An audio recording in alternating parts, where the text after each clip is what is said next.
আজকের এই ক্লাসে আপনাদেরকে আমি যেটা দেখাবো সেটা হচ্ছে যে এখানে দেখেন একটা পাওয়ার শেপ আছে, একটা ল্যাপটপ মাদারবোর্ডের পাওয়ার শেপ। এই যে এখানে লেখা আছে পাওয়ার শেপ, মানে পাওয়ারটা কিভাবে ডিস্ট্রিবিউশন হবে মাদারবোর্ডে।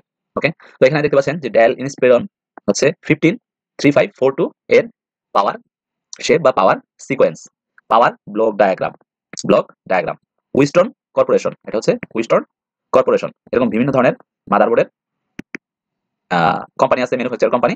তো এটা হচ্ছে উইস্টন কোম্পানি। তো আপনাদেরকে শিখলে এইভাবে শিখতে হবে যে কোন মাদারবোর্ডের পাওয়ার সিকোয়েন্সটা আপনি দেখতেছেন। যদি উইস্টনটা দেখেন, উইস্টনটা দেখলে আপনার সবগুলা এই শেপে আসবে। ওকে, তো আমরা দেখতেছি যে এখানে উইস্টন কর্পোরেশনের একটি মাদারবোর্ডের পাওয়ার শেপ বা পাওয়ার ব্লক ডায়াগ্রাম অথবা পাওয়ার সিকোয়েন্স। ওকে, তো প্রথমেই এখানে কয়েকটা সিস্টেম দিয়ে দিছে। দেখেন এখানে রেগুলেটরের একটা কালার দিয়ে দিছে। ওকে, রেগুলেটরের একটা কালার দিয়ে দিছে, যেটা হচ্ছে একটা কি কালার বলা যায়, যেটা বেগুনি কালারের মতো, বেগুনি কালার। সেটা হচ্ছে একটা আয়তক্ষেত্রের মতো দিয়ে দিছে। দেন হচ্ছে এলডিও কি কালার আসবে, এটা হচ্ছে কমলা কালারের টাইপ।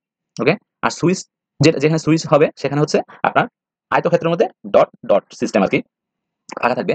তো এখানেও আমরা দেখতে পাচ্ছি সেই ধরনের একটা সিকোয়েন্স দেওয়া আছে। ওকে, পাওয়ার অফ সিকোয়েন্স কোনটা, রেগুলেটর কোনটা, সেটা এইভাবে পাওয়ার দেওয়া আছে। তো আমরা এখন মেইন পাওয়ার সোর্স, আবার মেইন পাওয়ার সোর্সেরও জন্য একটা ডাবল করে দেওয়া আছে।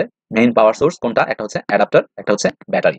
এই দুইটা জিনিস দেওয়া আছে। তো প্রাথমিক অবস্থায় আমাদের অ্যাডাপ্টার যখন আমরা ইনপুট করি, ইনপুট করার সাথে সাথে এখানে একটা মাদারবোর্ডে একটা স্টেশন আছে, যেটাকে ডিসি ব্যাট আউট বলা হয়। এবং এক এক মাদারবোর্ডে এক এক ধরনের সেটা নাম দেওয়া হয়। এখানে ডিসি ব্যাট আউট আছে, অনেক সময় পাওয়ার এসআরসি লেখা থাকে, আরো অন্যান্য মাদারবোর্ডে অন্যান্য সিস্টেমগুলা লেখা থাকে। ডিসি ব্যাট আউটটাকে বলা যায় হচ্ছে একটা প্রপারলি একটা স্টেশন। তো এই স্টেশন থেকে আমাদের বিভিন্ন জায়গায় প্রথমত বিভিন্ন স্টেশনে যায়, ছোট ছোট স্টেশনে। দেন সেই ছোট ছোট স্টেশন থেকে আবার সেই ভোল্টেজ কারেন্ট সেগুলা ডিস্ট্রিবিউট হয়ে যায়। তো সেরকম একটি সিকোয়েন্স এখানে দেখানো হচ্ছে যে এটা হচ্ছে আমাদের মেইন স্টেশন।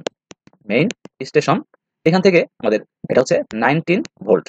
এই 19 ভোল্টটা দেখেন প্রাথমিক অবস্থায় এটা চলে গেছে কোথায়, দেখেন এই কালারটাকেও একটা, অ্যাডাপ্টারটাকেও একটা কালার দিছে, যেটা রেগুলেটরের কালার। তার মানে হচ্ছে অ্যাডাপ্টার একটা পাওয়ার রেগুলেটর। ওকে, দেন হচ্ছে সেই ভোল্টেজটা আসে হচ্ছে ডিসি ব্যাট আউটে। ব্যাট আউটে আসার পরে আমাদের এখানে একটা আইসি, চার্জার আইসি BQ24717 একটা চার্জার আইসিতে চলে আসছে। দেখেন এখানে যতগুলা আইসি দেখানো হয়েছে, প্রত্যেকটা আইসি একটা রেগুলেটর হিসেবে কাজ করতেছে। যেমন এই আইসিটা, চার্জিং আইসিটা একটা রেগুলেটর, এটা একটা রেগুলেটর, এটা একটা রেগুলেটর, এটা একটা রেগুলেটর, এটা একটা রেগুলেটর, দেন এটা একটা 5 ভোল্ট 3 ভোল্টের রেগুলেটর। ওকে, তাহলে প্রত্যেকটা আইসি হচ্ছে, যেখানে আইসি পাচ্ছেন সেখানে হচ্ছে রেগুলেটর হিসেবে তারা কাজ করতেছে। ভোল্টেজ রেগুলেটর, যেখানে ভোল্টেজ জেনারেট হয় বা তৈরি করে আর কি।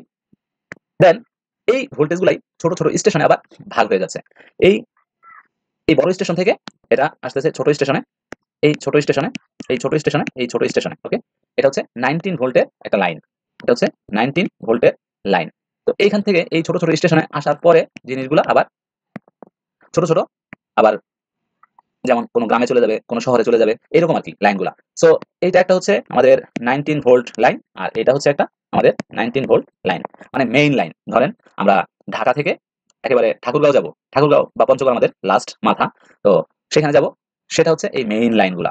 দেন ঠাকুরগাঁও থেকে আরো একটা, এটা ঠাকুরগাঁও স্টেশন, এই ঠাকুরগাঁও স্টেশন থেকে আবার কোনো একটা সাব স্টেশনে যাবে, আবার কোনো একটা সাব স্টেশনে যাবে, এইভাবে ভোল্টেজগুলা ভাগ হয়ে যাবে, ভাগ হয়ে বিভিন্ন পারপাস সার্ভ করবে। ওকে, তো 19 ভোল্ট চলে আসলো। 19 ভোল্ট দেখেন এই লাইনের আগে কিন্তু এইখানে চলে আসছে 19 ভোল্ট। সো আমরা এই লাইনের আগে আমরা ধরবো কি, এই লাইন, ঠিক আছে, এটা ধরবো একসাথেই গেছে, বাট সামনে থেকে চলে আসছে প্রথমত এইটা। ওকে, তো এখানে আমাদের TPS 51125 একটা আইসি দেওয়া আছে।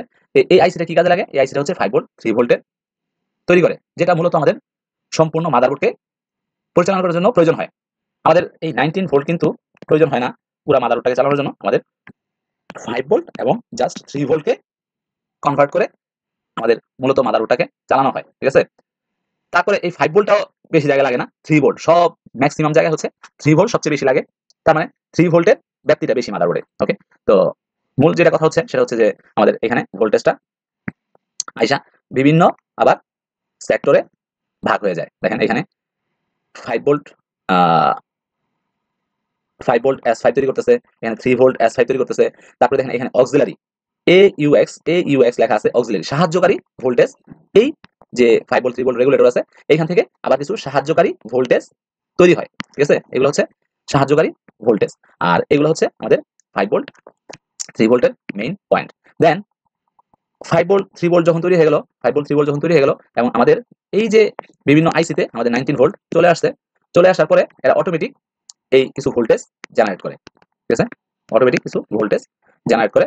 দেন রেডি হয়ে থাকে আর কি এই ভোল্টেজগুলা। দেন হচ্ছে আমাদের সুইচিং পার্ট, এই ভোল্টেজ অ্যাডাপ্টার লাগানোর সাথে সাথে যখন এই জিনিসগুলা রেডি হয়ে থাকে, দেন হচ্ছে আমাদের কিছু সুইচিং পার্ট আছে, যেমন এই যে আপনার যেই ডট ডট দিয়া ঘরগুলো আয়তক্ষেত্রগুলা, এই আয়তক্ষেত্রগুলা হচ্ছে আফটার সুইচিং। আর এর আগে কিন্তু আমাদের এই 5 ভোল্ট 3 ভোল্ট এগুলো কিন্তু জেনারেট হয়ে যায় অ্যাডাপ্টার লাগানোর সাথে সাথে, প্রি জেনারেট, ঠিক আছে? এগুলা অটোমেটিকলি তৈরি হয়ে থাকে। তো কিছু একটা যদি না থাকে তো সেটা তৈরিটা হবে কোত্থেকে? তো প্রাথমিক অবস্থায় আমাদের মাদারবোর্ডে যখন আমরা অ্যাডাপ্টার এড করি, এড করার সাথে সাথে এই জিনিসগুলা কিছু রেডি হয়ে যায়।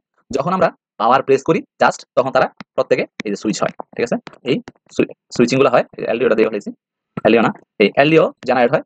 এটাও কিছু কম কারেন্ট ব্যবহার করে কিছু জিনিসকে অ্যাক্সেলারেট করার জন্য এই এলডিও ভোল্টেজ গুলো জেনারেট হয়, যেটা 5 ভোল্ট 3 ভোল্ট আইসিতে তৈরি হয়। ওকে, দেন সুইচ প্রেস করার সাথে সাথে আমাদের এই জিনিসগুলা অটোমেটিকলি চলতে থাকে মাদারবোর্ডে এবং এই সুইচিং এর মাধ্যমে পুরা মাদারবোর্ডটা রেডি হয় এবং ডিসপ্লে পর্যন্ত আসে। ওকে, জাস্ট এইটুকুই বোঝা ছিল। আর যদি আপনারা বুঝতে না পারেন সেক্ষেত্রে কোথায় বুঝতে পারতেছেন না সেটা আমাকে কমেন্টে জানাবেন, আমি আবার বুঝাই দেওয়ার চেষ্টা করব। আশা করি বুঝতে পারছেন যে রেগুলেটর কি, এলডিও কি এবং সুইচটা কি। ধন্যবাদ।